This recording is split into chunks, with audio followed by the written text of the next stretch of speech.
What is going on, everybody? Hope you are having a wonderful week so far. Before we start, I have a Discord channel. Go get involved. The link is in the description. We talk about all things, everything on there, really. Go check it out. Also, if you are a regular listener to this podcast and you haven't subscribed, please subscribe. And it just helps the show go over and over again. And we can bring more and more guests. So thank you very much. If you do subscribe and you do listen regularly, it means the world. I'm having a lot of people come to shows and kind of tell me that they're enjoying the podcast. I get a lot of DMs every day, pretty much. So thank you so much for that. It means a lot. Podcast time. Hannah Laing. This girl is just absolutely amazing. I started speaking to her, I think, during COVID or just coming out of COVID. And then we wrote some records together. She's just genuinely one of the most amazing human beings I've met in this industry, and also is absolutely blowing up.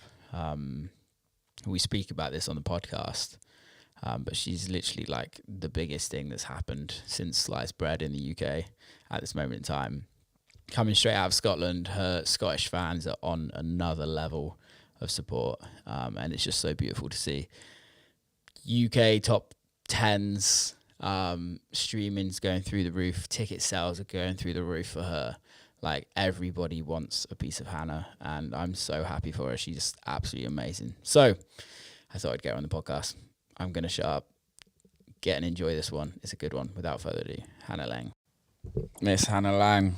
Laing. Sorry. What's cooking? Not much. Long time no see. I missed that beard of yours. I know, it's been a while, hasn't it? When was the last time I saw you? I think it was when I was in your studio. No, it wasn't. It was Elro, Barcelona. Oh yeah, I saw you for 2 minutes. Yeah, then you had to boost. Yeah, how did the ticket launch go? Well, I'm sorry first of all for being late, but it was in chaos. So just obviously recently the parties have been going so well and everybody's been buying tickets to see me, so I just wanted to put on some free parties. Yeah. And then the demand has just been crazy, and as you can imagine what my phone's like. But it's obviously I'm just doing small capacity venues, and I'm doing like a 200 capacity venue in Glasgow, and there's 8,000 sign-ups. Jesus Christ, Hannah. Yesterday, I just put out the sign-up link yesterday. That is mental. I know, honestly, I can't believe it. So yeah, they just put them out there, and everyone's like, "Is Skittle broken?" I'm like, "Oh, what is gone?" And then I'm like, "There's no guest list because it's a free party because everyone's messaging me. I'm sorry." That is amazing. 8,000. No, it's mental. Honestly, I can't even comprehend it. It's surreal. So at this point, I'm like, "I'm sorry. What else can I do? I'm doing free parties, but because a lot of people are obviously missing out on tickets. But I mean, it's a good position to be in." But can't please everybody. Yeah, I think the thing is, it's a nice thing that you're doing that, and it's also like just, I don't know, there's something about just, especially in the position where you're at, where things have kind of got crazy for you over the last 18 months, but being able to just put a party on that's like zero stress, like you can just go and bang it out, and with pretty much your closest fans, because they're the ones that are going to get on the ticket straight away, and it's free and there's no stress. You don't have to worry about it. You don't have to worry about selling thousands of tickets, promoters stressing. There's something beautiful about that. Yeah, no, definitely. I done one in Manchester a few months ago. We done it on a small boat, and you're right, it was intimate, and it was all the people that really were supporting you. So the energy from start to finish was amazing. So I'm expecting the same for these, especially in Glasgow. Can't wait. You Scots are fucking mental, put it that way. You know it. I want to go back because I think obviously a lot of people know who you are. You've kind of come on the scene and doing crazy shit. I literally remember you sat in the studio here, and I think it was like the pool party, like the abandoned pool party. Oh yeah, in Manchester it was. In Manchester, when you were like, you literally just announced it, and you had 800 sign-ups, and it was like a 600 capacity show, and I was like, mate, this is gonna go mental, for you. I always kind of knew from when we first started talking, how big it was gonna grow for you. However, people don't know the long, hustle that it's taken for you to get to where you're at. And like, so I kind of want to go back from like the beginning, so kind of people can understand how long it's been. Yeah, I think. So where did it all start? Yeah, because things have blown up quickly in such a short space of time. Like, a lot of people will comment stuff and say, like, oh, like, I've never heard you, or you're so new and stuff. And like I am new to the whole this kind of scene, but like it's been 10 years, 10 and a half years now. Yeah. It's 10 years this March since I've had my first shows, first started DJing. And I started DJing because like my mum and dad are heavily into like old school house trance music. Like, they had me when they were 17 years old, so all grown up they were still raving. Yeah. And like the music they used to listen to was obviously what I'd grown up with, and that's the music I really got into. And when I was old enough, well, I say old enough, since I was 15 and I was able to start sneaking into the raves, that's when I was going to the raves, because like I just loved the music so much. Started going up to all the raves, and I started meeting people, like, it was just locally. I started meeting the DJs from my area, and then I was like, nah, I need to learn how to DJ. So when I was 18, I got my first wee set decks as a wee Hercules controller, and I knew a couple of guys that were running events in Dundee. One of them, Scott Williams, he actually taught me how to DJ on this little controller, and he gave me my first gig. Amazing. And it was in a small pub in Arbroath, and I remember, like, that's about half an hour from where I live, and all my mates and family came through. Like, I put on a bus, they all came through to see me, and then that was my first ever gig, a wee gig in a pub. And then about 6 months later, I was dental nursing at the time, and I was like, this is not for me. And I ended up doing a season in Ibiza. I just wanted to go and work in a... What year was that? That was 10 years ago. So 2013. Okay, yeah. And then when I went over to Ibiza, I was like, I don't want to be working in the dentist. I just want to be listening to tunes all summer.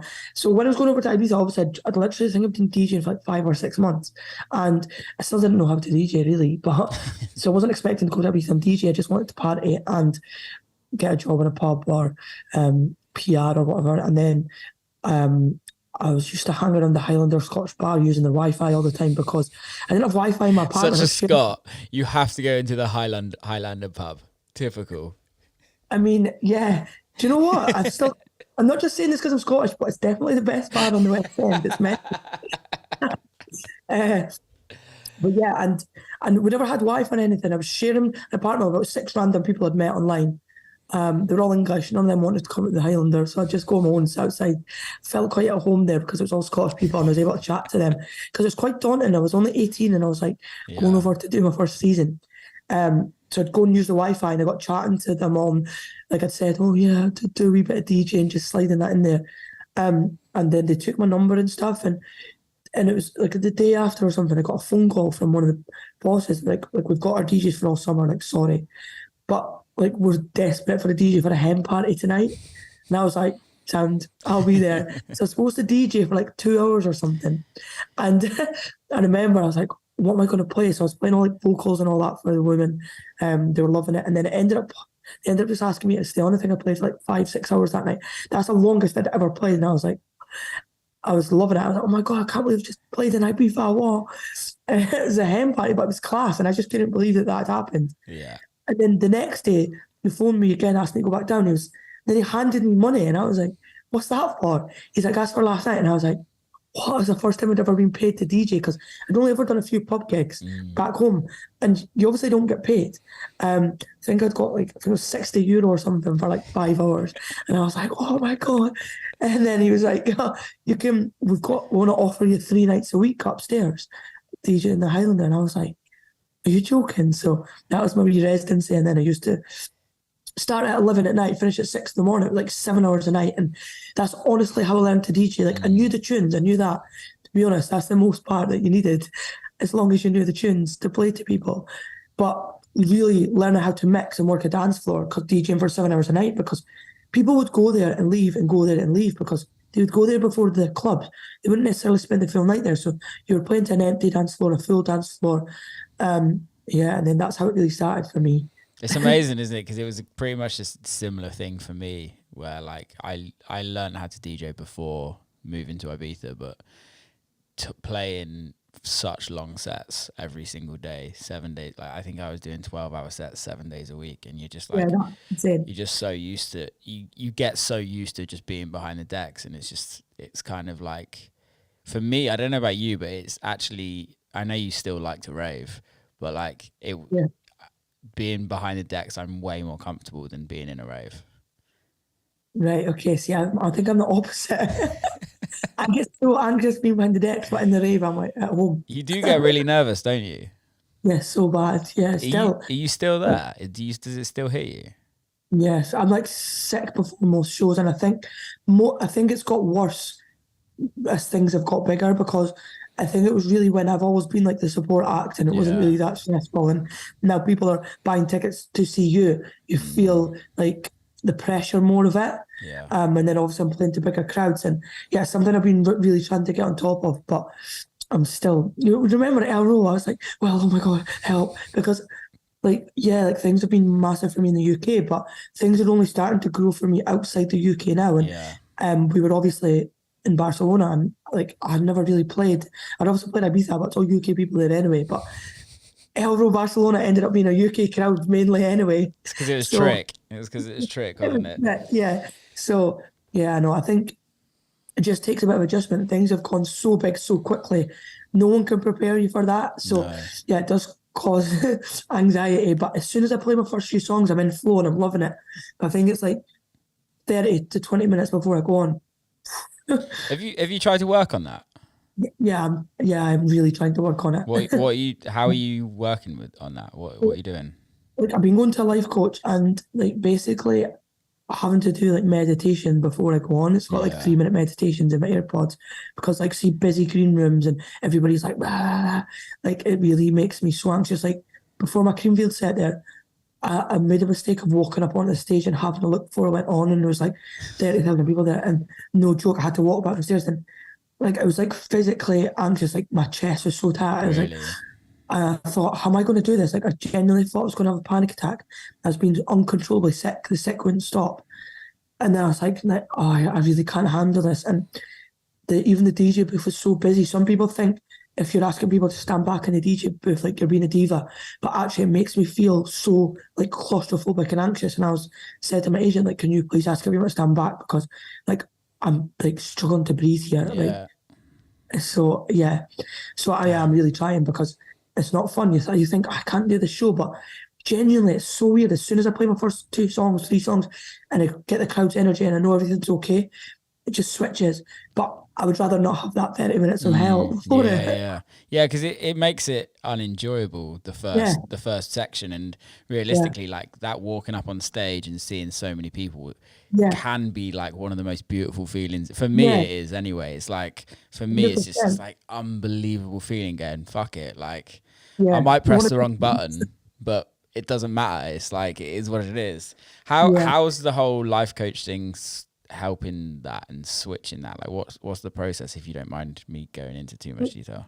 To be honest with you, like he manages to put, like, we have conversation every week, and he manages to break things down for me in a way where it really makes me think, like, what the fuck am I anxious for? Like, for example, he'll say, so what is it you're scared of? And I'll be like, oh, in case I mess up, or in case I stop the music, or in case they don't like it. And he's like, and if that does happen, what is the worst that will happen? Yeah. And I'm like, yeah, nothing. I'll just clap it out or fix it. And he's like, and I'm like, yeah, when I'm talking to him and he breaks it down like that, I'm like, yeah, like, it's okay. Like, it's fine if that does happen. And yeah, we're just basically trying to have conversations like that every week, and other things as well. I think like having all the stress of the week will feed into that coming to the shows. So like people think, oh, you just show up and DJ at the weekend, but actually we're so busy through the week doing everything else that comes with it. So just trying to manage my time better, and like have ways working with my management that suit me better as well. Like trying to not do any work past certain times and blah blah blah. But I mean, it is difficult. It's tough, mate. I totally can relate to that, especially recently. For me, it's like I was literally just talking to my assistant just a second ago, and was like, mate, I cannot be bothered with today. Like, I just want a fucking day. Like, I got back yesterday at 7 a.m. and I just want to, like, I unpacked all my suitcases because I sold my house in America. So I bought everything back and just like, yeah, today I just woke up and was like, I just can't be fucked with today. But the show has to go on, right? Yeah.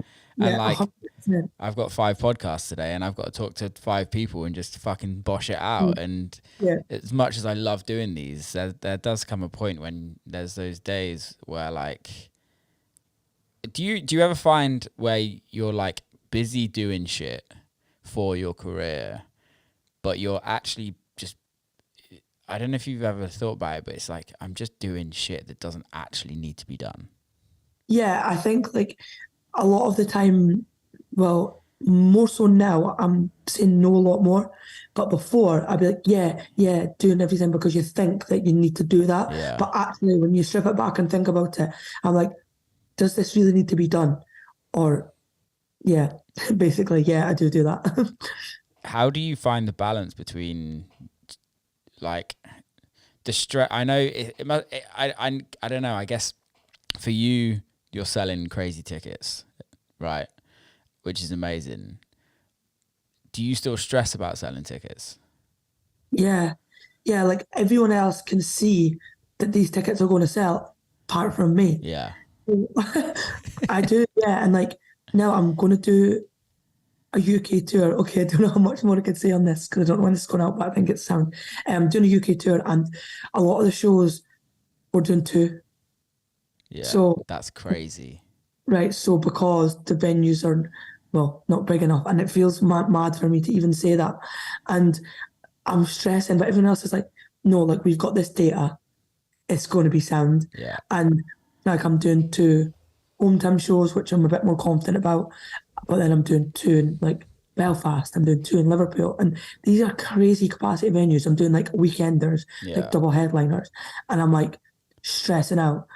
But it's not until I see that it's sold out, or like even if it doesn't sell out, like it doesn't matter as long as there's enough people there, then I would be happy. But yeah, obviously for the double ones they need to sell out. But yeah, it's how does it feel though? Like taking the stress away, how does it like truly feel to be like literally this time last year you were barely headlining? No, I was still working in the dentist. Yeah, I remember. Like I think you came over here and I think the next week you were just quitting the dentist. Yeah, it was October the 21st last year. Yeah. Yeah, so like left. literally like a year ago this week. Yeah, it's mental. And as you said, besides all the stress, God, I'm super ungrateful. It is the most amazing feeling because this is genuinely what I've wanted my whole life. And well, for the last 10 years. And like, obviously I've been doing dental nursing alongside this, and to now be in this position, not having to do dental nursing anymore, just living your dream, doing your passion, playing music to people, it's insane. It's so insane. It still doesn't feel real. Like, I can't explain it. Yeah. The shows are obviously what gives me the most energy, and just being in that moment with everybody's going absolutely mental, feeding off their energy, you're giving them energy. There's no other feeling like that in the world, like nothing. What do the parents say? They absolutely love it. They're like, they think it's mental how mates with all the DJs that they grew up listening to now. And they just think it's crazy. I'm like, yeah, Pete Tong's just asked me to do a mix. I'm like, oh my God. They'll still come to the shows that they can, and they'll absolutely have it off. Like, even my gran, my gran doesn't necessarily like the music, but she just loves seeing me happy. And she came to one of my shows for the first time like 6 years ago, and she was right at the front. Like, she actually came home with like bruises all over her arms. Like, she was like getting chucked about because she didn't want to come backstage. Like, she wanted to be at the front. And then I took her to one of my other shows last year, and I brought her backstage, and I was like, no, you're going to get thrown about. She says she went to her first rave when she was 60, and it was the best day of her life. Oh, I love that. It's born in the family, 100%. Yeah, definitely. How was it growing up in Scotland where you're at? How was it kind of trying to be a DJ, trying to be in the music industry? Do you know what? It was actually, remember at the start, it was a bit difficult because there wasn't actually that, like, a lot. There was a lot more male dominated at that time. So Yeah. 10 years ago, it still is more male dominated, but there is so many more females now through, which is amazing to see. But I actually remember that this stuck with me. Like, my nickname used to be, my mates used to call me Coco, right? So my DJ name was DJ Coco when I first started, right? Why? Please explain this nickname. But I don't know, because like there was this, I think there was a nightclub or something called Coco Cabana. They just called me Coco Cabana Hannah, and then Coco stuck. And then everyone just used to call me Coco, and then I was like DJ Coco, and obviously I thought it was cool at that time, but and then it started to cringe me out in a few years, so I changed my name just to my normal name. And I remember posting on Facebook, like announcing the first ever gig I done, and like I was like DJ Coco, got my first gig in the pub or whatever, and I remember like everybody was like, I had a lot of support, don't get me wrong, but a lot of people going in on it. And like it was weird for people to see a female, like an 18-year-old, to be a DJ, and it was difficult. But I think the more people came to see me, and like the more I was networking with people around Scotland, and then people understood it. Like I wasn't just doing this to be cool or whatever. Like I genuinely loved the music, and that showed from a young age. You know what I mean? And yeah, it just took a little while for people to understand. And as I said, now there is a lot more females, so it's more normal. I want to talk about Scottish fans and just like the north of England, just generally, they're fucking mental, and they like in like the best possible way. Like they support their home talent so much, it's like unbelievable. Like when did you notice that kind of started happening for you? Like when did you notice that the home support was like super real? So I had only ever DJed in Scotland and obviously Ibiza. Yeah. And obviously I built up a really loyal Scottish following because I was playing everywhere in Scotland. Like I would run buses from Dundee and sell the tickets to everyone from Dundee and surrounding areas for the shows I would play at. Yeah. So I was meeting everybody in Scotland playing all these gigs. And then when I was going to Ibiza, because I was DJing in the Highlander, it was the Scottish turning around all summer, meet loads of people. And I was like, yeah, that's cool, because everybody's Scottish at my shows anyway. And then when I played Creamfields last year, when things really started to move for me, I was playing on the trick stage and I was on first. It was like 2 PM. Now, this was a like 20,000 capacity stage, and I was more than grateful to be playing on that.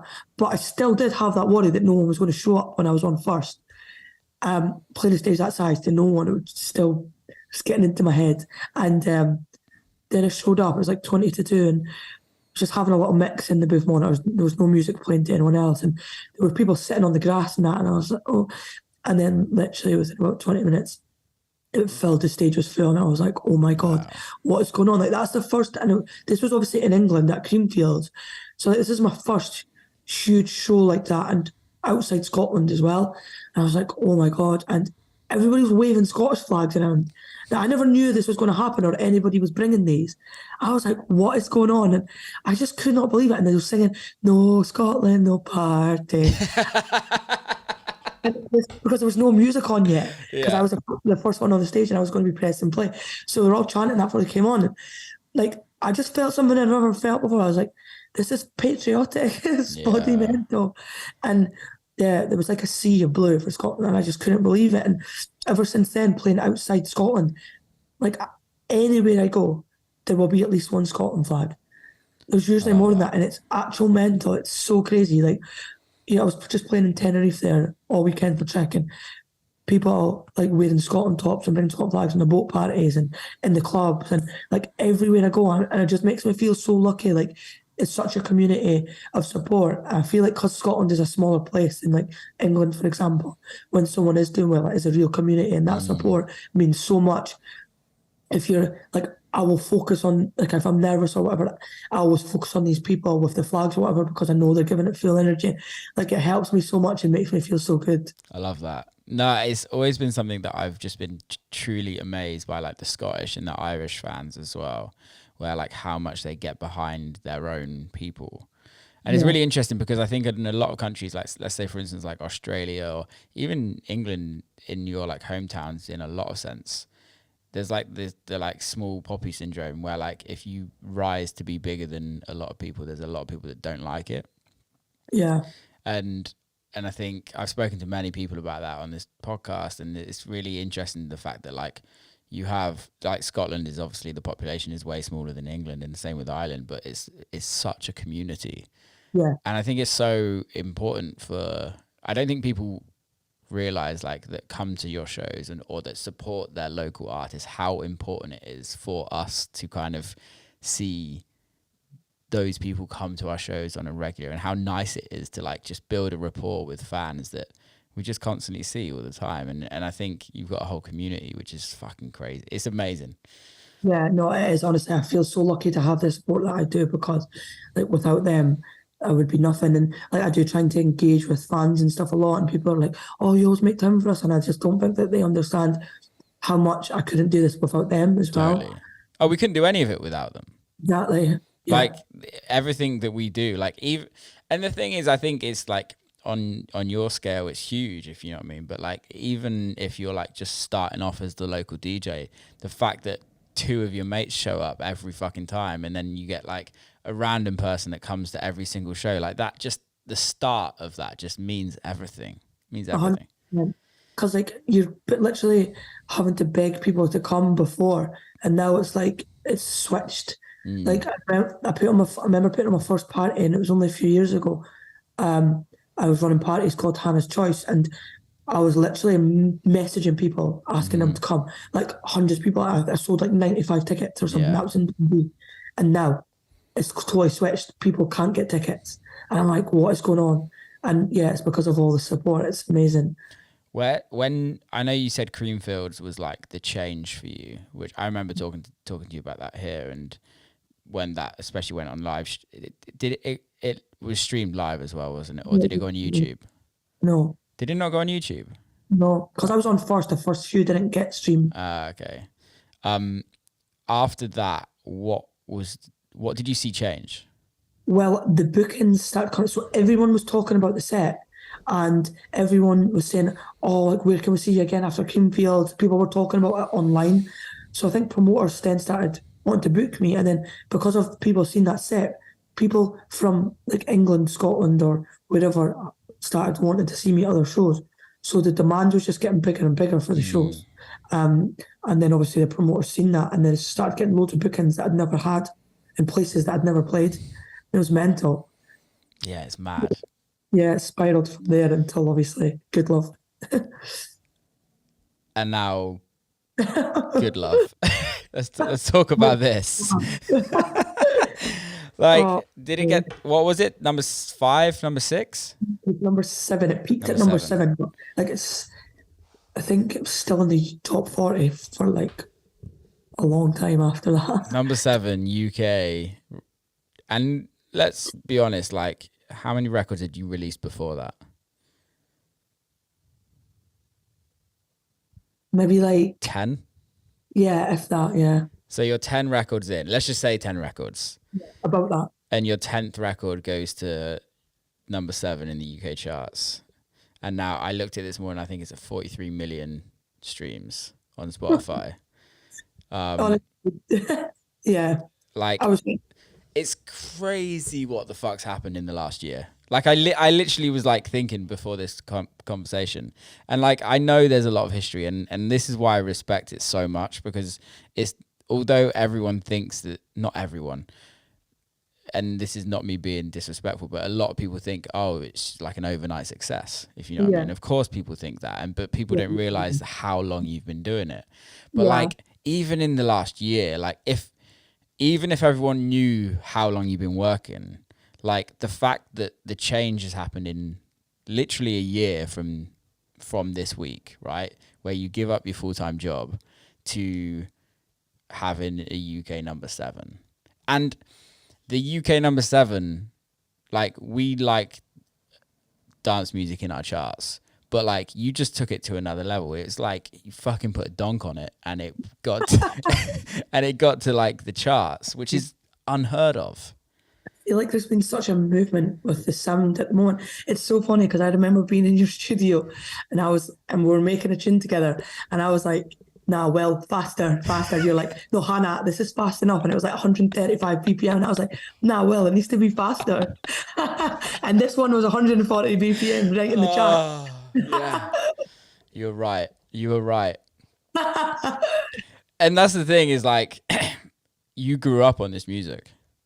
Yeah, exactly. And I think the passion you have, like, I remember the records you were playing me. Like, I knew a lot of the records, but for me, it was like, this was just so not my vibe, if you know what I mean. And I love that you're truly, I've worked with a lot of people in the studio over the years and written for a lot of people and vice versa. And there's a lot of people that come in not really knowing what they want, like not really kind of understanding their direction, and they're only purely taking their direction from what's successful and what's happening at the moment and what everyone else is doing, and or what sound they need to get to become successful. And it was one thing that kind of stood out for me was you just knew exactly what you want. Yeah. Where did that come from?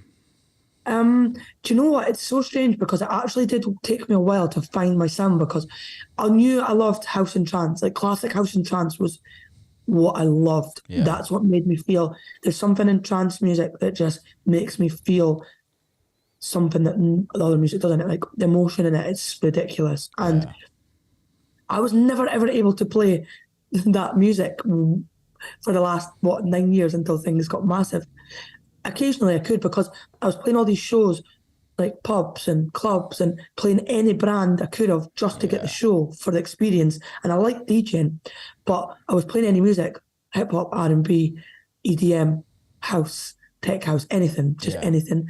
And I actually used to put on house and trance classics nights locally just so I could play that music. And this was you're talking 2016, 2017, just small parties, but I loved it because I could play all this classic stuff, and like that's what I really loved.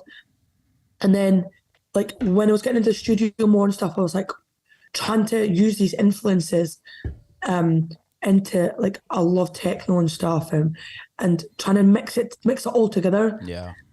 So it did take me a while to truly find a sound, but I did know what I wanted in my head. So I think that's really where that comes from, all these influences. And it's like, I love hard house as well. Like that whole hard house era was what I grew up listening to as well. So trying to use influences from each of these and make them into a track, it's a bit confusing and complicated, and my head's all over the place, but I did know what I wanted, and I finally think I found that sweet spot. And yeah, the people seem to be catching on to it, and like I play it all in my sets as well, and people are like, what is this? Do you know what I mean? Because because I guess it's not, no one's been playing it for years, right? Yeah.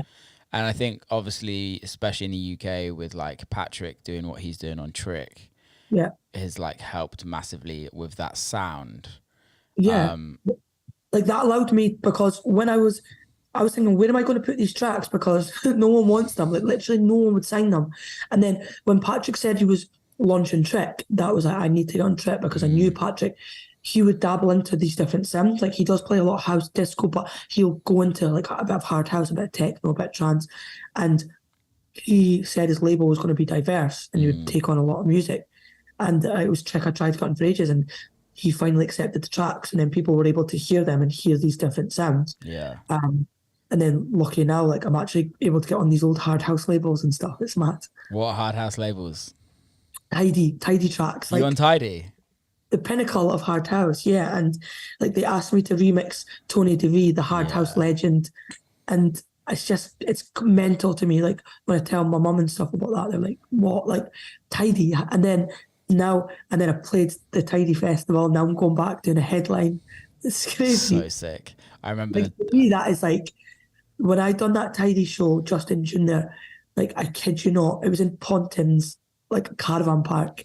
It was nuts. And I stayed like in the caravans with everybody, right? Well, it was a chalet, sorry, not a caravan. And the energy, it was all the old school ravers. I'm not joking. And I always wish that I'd got to experience that 90s. And I swear, I think that's probably the closest I got that night. Me and a few of my mates went, my cousin, and we still talk about it. We're like, what? Like, everybody was like dressed up, mad, raving. No one really had their phones out. No disrespect to the phone thing, but like, it's facts. It does make the energy better. Yeah. Everybody was going nuts, and I'm just like, this is mad. Like, this is the old school tidy, and now I'm playing here. Well, it's really interesting, isn't it? Because I think with the whole phone thing and just the modern day raving, it's not about necessarily the rave. It's about like, it is about the rave, but it's also about how can you tell everybody that you're at the rave and having the best time. And I think, don't get me wrong, phones and everything like that really help us as in the industry. Like, if it wasn't for phones, the Creamfield set probably wouldn't have got to where you are now, right? Because There's two sides to it, definitely. yeah, it's fucking great, but there is something about going to a sweaty club. And I think also with the tidy stuff, tell me if I'm wrong, but it's generally a bit of an older crowd now because it's... Oh, it was like, I think I was probably the youngest there. And there's something about that when you have a bit of an older crowd, they're trying to relive what they kind of went through, right? Which is, there's that like nostalgic feeling, and I couldn't even imagine the amount of leg warmers that were at that party. Yeah, like bright, glowing dark, glow sticks, like the outfits were mad. And do you know what? If you wore that to a normal rave, like people would be filming you, or if you were dancing like that. But I love that people just didn't care, they let loose. Like, oh, it just felt amazing. But yeah, it's really interesting because you get that in America a lot more now with the whole like EDM culture, I guess, over there with like rave culture. It's actually way more prevalent in America than it is in the UK with like the old school rave. Right. So like you'll play like EDC and like everyone is wearing like rave gear. It's really interesting that it's kind of converted over there to where it is not here. I went to Ultra in Miami and I did notice all them wacky outfits. Yeah, it's kind of crazy. It's kind of crazy. What's the most recent record you just released? I forgot the name of it. Party all the time. Party all the time. Yeah. Where did this come from? Well, do you know the sample? Yeah, I know the sample. Yeah, obviously. So I've loved the tune for a long time. And then I just thought it was kind of fitting for me because like I do love a wee bit of a party. And then, yeah, just got the vocal replayed, and I never even expected it was literally just going to be an edit for the sets. Yeah.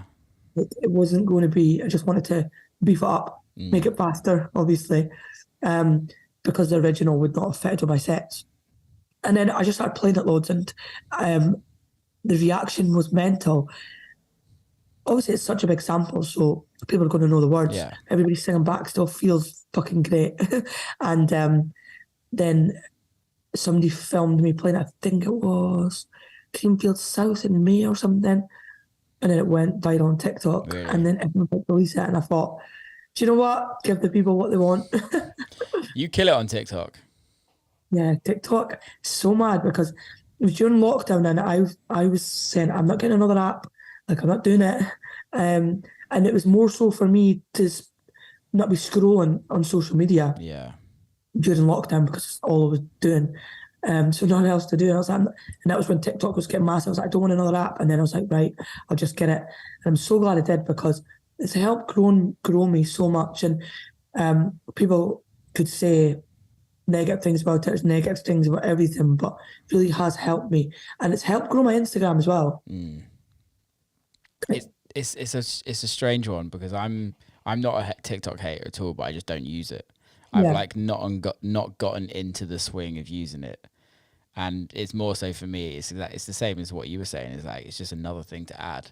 However, like the more and more I'm having these conversations and the more and more I'm seeing friends outside of the industry, not just in music, like just blow the fuck up because of TikTok. Yeah, that's crazy. It is mad what TikTok can do for some people. like literally got a career out of TikTok. It's mental. It's crazy. Do Yeah.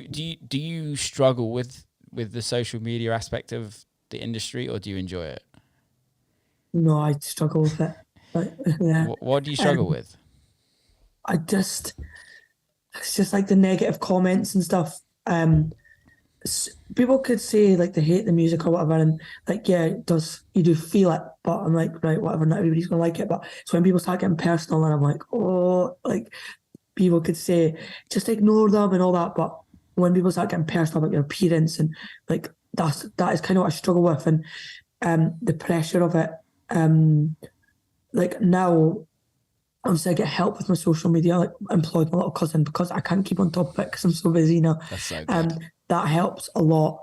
But yeah, I think it's just the pressure of it. It is kind of hard, yeah. What pressure do you put on yourself about the social media? What do you mean? So you say like the pressure of the social media is just having to like post all the time, and like sometimes like I've been at, like I'll give you a prime example. I was playing for Trek in Tenerife at the weekend, right? I was supposed to play twice. I ended up playing 4 times. Right? It was a mad weekend. It was non-stop. I was supposed to announce my fan parties on Monday via video. And I was traveling home and I was like, I've been DJing for 4 days in a row. Like, I can't do this. And my management's like, Hannah, that post's supposed to go out. And I'm like, nah, like, I can't be standing filming myself talking at the camera and I'm actually exhausted. Like, this is going to need to wait. So yesterday morning, I had to sleep, woke up in my dressing gown, filming myself on the camera. I was like, I don't even have time to get ready. I'm just going to need to be in my dressing gown and that's it, and film myself. I say, now I'm like, management, there was nothing to worry about. What, 8,000 sign-ups? Yeah, 8,000 sign-ups. At that time, I'm like, I just can't be bothered talking to the camera, posting, doing all the stuff that I need to do. Because although I've got someone helping post the stuff, I still need to do the content. Yeah. But I guess the question is like, does that stress you out when you know you haven't posted? Or is that like just a case of you just don't give a fuck? No, it does stress me out because I know I've got a social media schedule. So now, 2 weeks in advance, I know what I'm posting for the next 2 weeks, unless something else comes up. Yeah. So, because there's always something to speak about. It's just kind of trying to get it in line and what content to use and blah, blah, blah. So if I've not done the content or it's not ready for that day, then I do feel stressed about it. It's crazy. It's such a schedule. Like, it's the same for me. It's like we generally know like what we're posting most days. Yeah. But it is crazy that social media is like a full-time job now. Yeah, it definitely is. Like, it really is. And it's, if someone else wants you to post something, like say a promoter, and then I've not done the content, or I've been too busy, or maybe I can't be bothered, and then they're emailing my management, and my management's emailing me, and like it's a pressure. Oh my God. But I know it's essential, so I need to do it. Yeah, it's so essential nowadays, and it's the only way people kind of find out about anything that we do, right? One are the gig flyers and posters and handing out leaflets. Those, yeah. Do you reckon that will ever come back? No. Game over, innit? Yeah. I wish it would. Except in Ibiza, there's posters everywhere. Like, it's mad. But yeah, you still... Do you think the posters help, or do you think your posters is an ego thing for the DJs? I'm not sure. Like, the billboards are definitely an ego thing. Yeah, massive billboards. Yeah, I'm not sure. But I feel like before people go to Ibiza, they know the lineup for that week. Yep. 100%. Yeah, I was in Detroit the other day, and I had friends that were going to Ibiza, and they like literally had their week planned already. Yeah, 100%. That's like the norm. Yeah. People will have like their schedule. How much they stick to that schedule after they get there, I don't know. But yeah, the amazing thing, they'd planned their hotel stays as well. So they were like checking into different hotels, because with certain hotels you get different tickets. So like it was really clever. I was like, you've really thought about this a lot. They like went to Ibiza, went to Ushuaia for like one night because they'd get tickets for Ushuaia and then High. And then they stayed at like Destino or something like that. And I was just like, yeah, it's pretty clever. I just don't fancy checking out at 11 and need to wait to 3 to check back in. Right, fuck that. Fuck that. How has your Ibiza summer been? Because this has really been your like first full summer, right? Yeah. Oh God, it's been crazy. I think I've been like had like 9 trips, and then the last trip I was like, I'm done.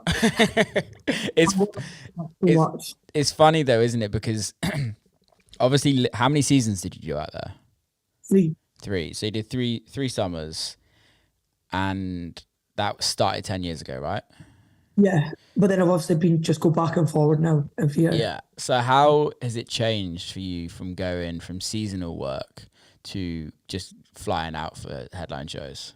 It's honestly mental. Well, first of all, don't need to share an apartment. 8 sweaty people. How gross were those apartments? They're Oh so my God. awful. Like literally the dishes would be piled up. Oh, and then like for example, if you had a night off, but everyone else had been out, everyone would come in, bring people back, and you're Yeah. like, but like to be honest with you, at that time, like it was fun, but I just don't think I can do that now. Fuck no. I remember No. my first apartment out there. It was a one-bedroom apartment, and there was a couple in the single room, and then there was three of us in the lounge, all on like blow-up beds, pretty much. And you're Yeah, just like, it's it fucking was. gross. I even stayed in the Highlander hostel for a season. It's upstairs from the Highlander. So you can imagine how loud it is on that West End. 6 beds in one room.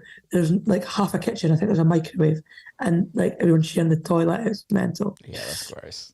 It's gross. Yeah. Yeah. So Um, how's it changed? How's it different? How does it make you feel? Like, and obviously there comes to the end of it where it's like it's fucking work. It's hard. It's a lot of work.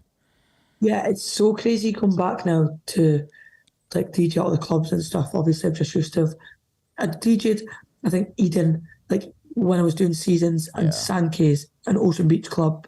That was like the furthest it got. Mm, But getting to go and do like Amnesia and High mm. and coming back to play all these places now, it's amazing. It's like this is what I used to dream of when I was slogging away in the Highlander. When Now it's actually hard. It's amazing. And actually, this year I went back to do a set at the Highlander.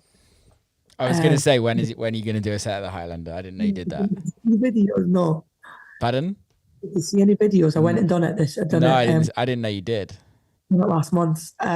So basically, just announced it um, like 2 or 3 hours before, and because I was playing that night in Eden, just down the road, Yeah. so I said like I'm going to come back and do an hour at 10 p.m. And I was out for a meal before it with the promoters that was playing the club show, and there was loads of us. So the food was taking ages, so I literally just had a bit of steak and then I had to go. So I was like 10 minutes late. And like people were DMing me that, like thinking it was fake. Like, oh, and they put up like on chalk in the Highlander, like that 2 hours before DJ Hannah Laing tonight. So like everyone knew about it. And then I got there and then like the security had taken me upstairs. Everyone's standing just waiting. Um, and I was feeling so sick because I just eaten that bit of steak. I was like, and I honestly thought the bit of steak was going to come up. I was so Oh, nervous because everybody was just standing waiting on me. But then I got into it and it was amazing. They had to stop, obviously, letting people in. And it was so mad to be back. Like my old boss who had employed me, like they were all there like dancing on the bar, and like it was so good. And some of the staff still work there now from back then. really? And it was class. Oh, I Yeah, love it was that. good to do it again. That is the Amazing. one thing about San Antonio generally, like, although it's like has a bad rep, right? But it's so British. It's so like just part of like Irish, Welsh, Scottish, English like heritage of like just going out and getting fucking messy on the West End. West End is a messy, messy place. Like if you're walking up there at 3 a.m., the scenes you will see is just crazy. Yeah, it's amazing. It's actually terrifying. I love it. I've had so many good memories around that though, and it's so easy to like, especially becoming successful DJs, touring DJs. It's so easy to kind of like turn your nose up at it, right? And it's like, oh, this is a messy place. I don't want to do anything. But like most of our careers started there. I used to throw parties at Hush, and it was Oh, like gosh. it was so much fun. So Yeah. much. My I used to first do it after I finished at the Highlander, like the workers' place, Yeah, wasn't it's the best. My first ever show was at Hush when I was 16 years old, it? like Mental. in Ibiza, and like those memories are just so important to like our careers generally. It's Yeah, people can say what they want about it, but like that was where the party was at, and you've got to start somewhere. And like now I'll still go out and I'll go to the Highlander before I go to the clubs when I'm out raving. Yeah, it's good. It's good fun. Person of the people. That's what you are. Yeah. What's the plan for the rest of the year? So I'm launching my Doof label. So to explain the Doof for the people that don't know.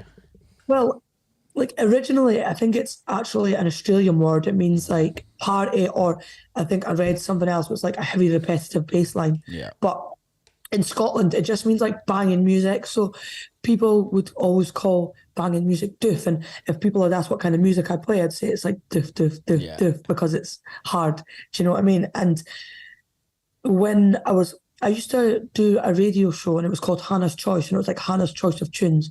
And I used to throw parties called that. And like I kind of grew out of it. And I was trying to think of a name for my brand, party label, whatever it may be. And I was just like, yeah, it's got to be Doof. And do you know what? I've never thrown a Doof party. I've never launched a record label. All I've done is launch some T-shirts, and I can't explain how mad it's gone. Like everybody's getting it tattooed. Really? Like there's so many tattoos. People have got Doof on flags. People just message me Doof, Doof, or people will be shouting Doof. They've got Doof on their phone at the raves. It's just grown so much without doing much. And now I'm so excited to launch the label now that the word's in everybody's mouth. That's amazing. So with the label, what's the plan? So I'm going to launch the first. I'm going to be the first person launching on the label, and it's going to be a 3-track EP, and that is in 5 weeks. Sick. And this will probably be out then. Yeah, that's fine. Yeah, maybe. I've been mentioning it before anyway. Yeah. And then I'm going to start doing Doof parties. I'm getting loads of requests for like Doof stuff to be doing parties or stages here and there, and I'm like, so sick. Yeah, have you ever, when you're in Australia, because you just got back from Australia last week, they call them Doof, bush Doof? Bush Doofs, or gay parties, poof Doofs. Love it, yeah. My manager was like saying to my agent over there, like, you need to get a hand on the Bush Doofs and that. Yeah. Like, obviously, I was wearing my Doof t-shirts and stuff over there, and yeah, everyone was like, oh, Doof. So yeah, it's class. Yeah, they love it over there. I remember when somebody told me about a Bush Doof, and I was like, what the fuck is that? Like, they're crazy. How was Australia for you? Well, honestly, like, I was scared because it was my first tour and I didn't know if I was really well known or anything over there. And I kind of expected to just go over for my first tour and do like a club show run. But I ended up getting booked for Listen Out Festival, 4 festivals. And you do all the festivals in like all the different places, like Perth, Brisbane, blah, blah, blah. And then we built the clubs around that. And like the welcome I got was insane, and it really reminded me of Scottish people. The energy they have is mental. I was like, yes, and everyone was so welcoming. It's the Scottish flags, and no way. A lot of people, obviously from the UK, that move over there. Yeah, UK and Ireland, and so all those people came out to support as well, and it was amazing. I really didn't want to come home, like Melbourne especially. Wow, Melbourne's a beautiful city. Like we spoke about it before you went, but like I've never been popular in Australia. So like for me, like Australia touring has always been pretty tough, as much as it can be. Like there's certain shows that are amazing. Like the last show I played in Perth was fucking mental. Like you would have loved it. The like warm up DJ was playing like 135, 138 BPM before I came on, and like the kid there was just like full of kids, and I don't mean that in a derogatory way, like just fucking ravers, just like banging it out, and they loved it. But yeah, for me it's always been like hit and miss generally.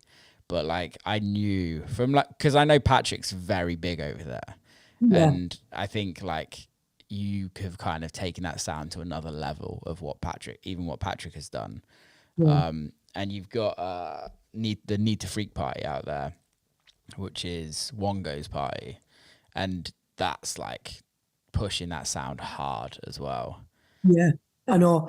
I really think that the sound is really starting to move over there. Yeah.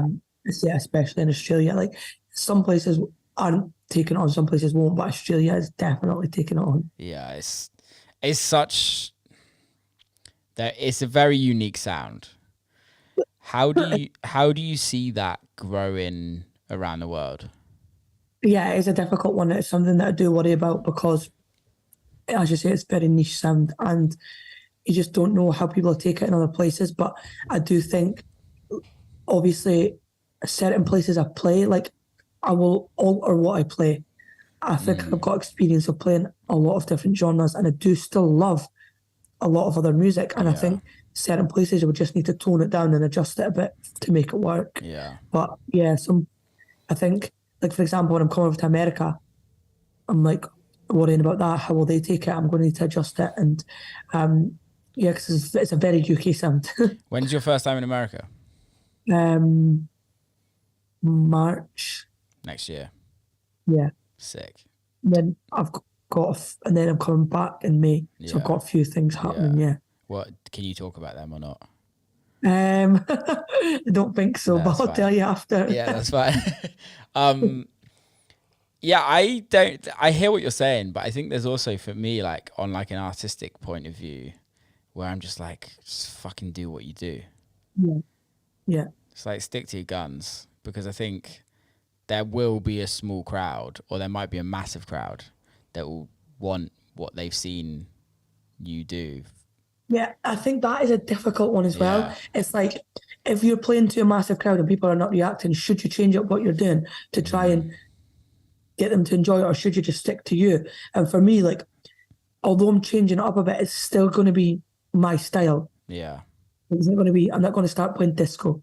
That's good. That's what But that is a difficult one. Like, it really is, because people do want to see you for your sound. Yeah. And I think the thing is the whole point of it, right, is like you can alienate people. Can come to the show because they love what you do, right? And I say this about every single show for me, and it might be different for you, where everyone's just fucking selling out left, right, and center. Every show is selling out left, right, and center for you. But like for me, my thing is like, okay, one person out of 10 people know who I am that are at the party, and they've brought 9 other people to that party, whether it's friends or whether it's a friend and a partner, like boyfriend, girlfriend. Like they've kind of dragged them along to think that they might like the party. And those friends are like generally like-minded people. So I have to do what I'm doing, because if I play a set that isn't me, and then they're like, oh, I love Will Clark, and then they come to see me and I play an actual set that I do that is me, they're not going to like it. Yeah. No, I totally get that, 100%. So it's like opening a can of Heinz baked beans and it not being Heinz baked beans. It's like, well, I want what I'm supposed to have. No, definitely. And whether you alienate a bunch of crowds during that, at least you're still being true to yourself. Yeah, definitely. So do you think that America are going to like the 140 Doof? Well, do you know Lil Texas? No. You have to Google him. Is he playing the sound? He's playing harder. Really? Like way harder. Like 170. What kind of music? House. Right. Like hard. Like hard. really hard. Like really hard. And he's huge. Right, I'm going to Google him after this. He was on the podcast, so check it out. He's a lovely guy, but yeah, there's this like Dutch hard scene that's kind of popping off in America as well. And I think like I wouldn't be worried. That's good to know. I you know me, like I'm a warrior. Yeah, I wouldn't be worried. I think people, and the thing is, I think you're so big in the UK now that it will translate and it will grow. Mate, we've just done nearly an hour. Let's wrap this up. Thank you so much for coming on. I'm so fucking happy for you. Like genuinely, I'm so fucking happy. It couldn't have happened to a better person. So keep doing what you're doing. I'm here if you ever need anything, and keep it up. Thank you so much. Well, I appreciate you getting me on, and I'll hopefully be seeing you soon in the studio. Are we doing something? Yeah, I think so. I seen your name pop up in my diary. I was like, but I think we're just trying to sort dates. Okay. Because if we could get back in together, we'll have a lot of fun. It'll be good, definitely. Right, keep safe. I'll catch you Thank soon. you, mate. Bye. Peace. And that's a wrap. Big love to Hannah for coming on. If you haven't subscribed, please subscribe. Please share it with your friends. It's a great one. Keep safe. See you next time.